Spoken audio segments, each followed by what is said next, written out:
When I found out that the Les Mis movie was being remixed, remastered and re-released, I assumed that this meant every single problem with the movie was going to be solved. It was going to include a certain verse and a certain song, the full version of Drink With Me. I assumed Russell Crowe's singing was magically going to sound like Norm Lewis and the part of Javert would be amazing again. I don't know why I assumed any of this, because I know what remixed and remastered means. It just means the sound's going to be slightly different, I think. And that's pretty much all it was.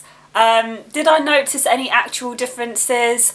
I think so. I think the vocals are slightly louder this time. I was listening out for differences, so maybe I'm just gaslighting myself, but I'm pretty sure the voices are louder. It was quite clear at some points, like the music would be louder and then sort of drop back when someone starts singing to make the vocal part stand out, so I think that was the main difference. The confrontation definitely sounded much clearer. You can actually hear what they're saying, which is great because I think this movie is a lot more accessible than seeing the show in a theatre. And that's the thing with movie musicals. I think a lot of the time people who are fans of the live show can be a little bit disappointed by them, but if you've only seen the movie then you'll probably like it because you're not really comparing it to anything. But yes, the vocals are slightly clearer. That's pretty much the only difference I noticed in the remastered version. So the rest of this video, I think I'm just going to talk about the movie in general. So with this movie, it is a good movie. This was my first experience of Les Mis because I saw this movie before I saw it live and I thought it was amazing. And then when I went to see it in West End, then I was like, oh, okay, this is a whole other level. But when I wasn't comparing it to that, I really loved it. Obviously, the music doesn't sound as good in the movie as it does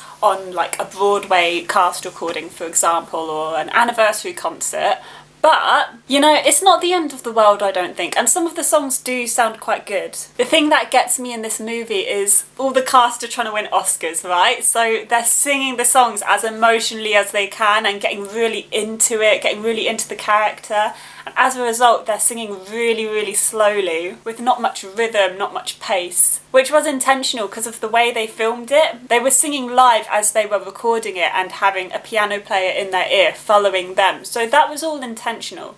And yeah, that's just how they decided to do it. It's gonna sound different. It is kind of more emotional. I mean, I guess because the music doesn't sound as good, you don't have the emotion that you would get from the music, but you have the emotion from the actor's performance. Although having said that, with the second half of the movie, the singing quality dramatically improves. Like, it's significantly better because suddenly in the second half of the movie, you've got a lot more actual Broadway and West End performers in the roles. Also, after watching this movie again, I remembered how unhinged it is. Like, it's actually insane, some of the stuff that goes on.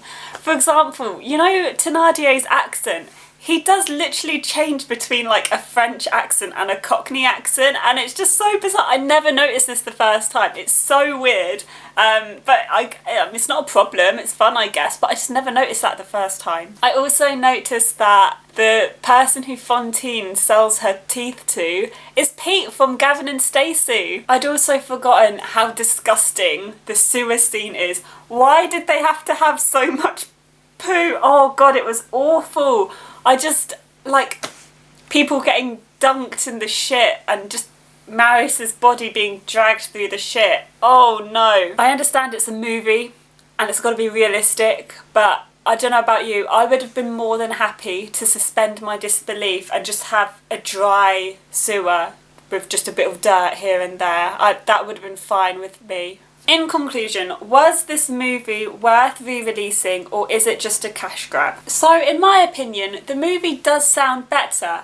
However, there was no significant change to make it worth the re-release. I think people at this point are just taking inspiration from Taylor Swift and re-releasing old material to make a bit of money. However, I'm here for it. I fully support anything that could possibly trigger a Les Mis renaissance. It is my favourite musical and I will take any excuse to talk about it and get people into it again. I'm very happy that I got to see the greatest wig in cinema history on the big screen. I am of course talking about Aaron Tveit on Enjolras wig. I didn't see Les Mis in cinemas when it first came out because I only got into it when my friend Amy introduced me to it a few months later. So this was actually my first time seeing the movie in the cinema, and I thoroughly enjoyed it. But yeah, if anyone noticed any more differences from the original version, then please let me know, because I was really struggling to notice what was actually different. So tell me what you think in the comments, and let me know what you think of the movie in general as well, because I know a lot of people hate it, a lot of people love it. People have very strong opinions either side. I absolutely love it, but have a lot of criticisms of it as well. But yeah, thanks for watching my video. Bye!